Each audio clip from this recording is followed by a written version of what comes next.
শিশু মুস্তারিন আদ্রিতা অস্বাভাবিক আচরণ করছে এবং বিড়ালের মতো মিউ মিউ শব্দ করছে। দাবি করা হচ্ছে পোষা বিড়ালের আচরের পরই শিশুটির এমন আচরণ। তবে ভিডিওটি ঘিরে যতই আলোচনা হোক, চিকিৎসক বলছেন শিশুটির মধ্যে জলাতঙ্কের কোনো লক্ষণ পাওয়া যায়নি।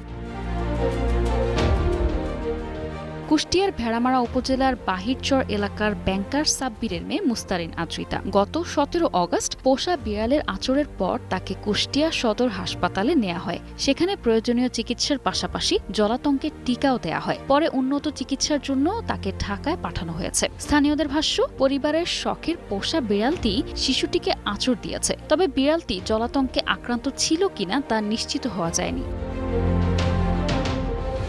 এরই মধ্যে শিশুটির অস্বাভাবিক আচরণের একটি ভিডিও সামাজিক যোগাযোগ মাধ্যমে ছড়িয়ে পড়ে। সেখানে তাকে বিড়ালের মতো শব্দ করতে দেখা যায়। ভিডিওটি ভাইরাল হওয়ার পর ঘটনাটি নিয়ে স্থানীয়দের মধ্যে শুরু হয় নানা আলোচনা ও কৌতূহল। বর্তমানে শিশুটি ঢাকায় একটি হাসপাতালে চিকিৎসাধীন রয়েছে। এদিকে চিকিৎসকরা বলছেন ভিডিওটিতে দেখা আচরণকে জলাতঙ্কের লক্ষণ হিসেবে ধরে নেওয়ার সুযোগ নেই। দেশের জাতীয় একটি দৈনিকের প্রতিবেদনে বলা হয়, কুষ্টিয়া সদর হাসপাতালের আবাসিক medical officer doctor Iqbal Hossain জানান, শিশুটিকে হাসপাতালে আনার পর প্রয়োজনীয় চিকিৎসা ও জলাতঙ্কের টিকা দেয়া হয়েছে। তার মধ্যে জলাতঙ্কের কোনো লক্ষণ পাওয়া যায়নি। ভয়, আতঙ্ক কিংবা মানসিক চাপ থেকেও শিশুর এমন অস্বাভাবিক আচরণ হতে পারে বলে জানান তিনি। ফলে সামাজিক যোগাযোগ মাধ্যমের ভিডিও দেখে আতঙ্কিত না হয়ে চিকিৎসকদের পরামর্শ নেওয়ার আহ্বান জানিয়েছেন সংশ্লিষ্টরা।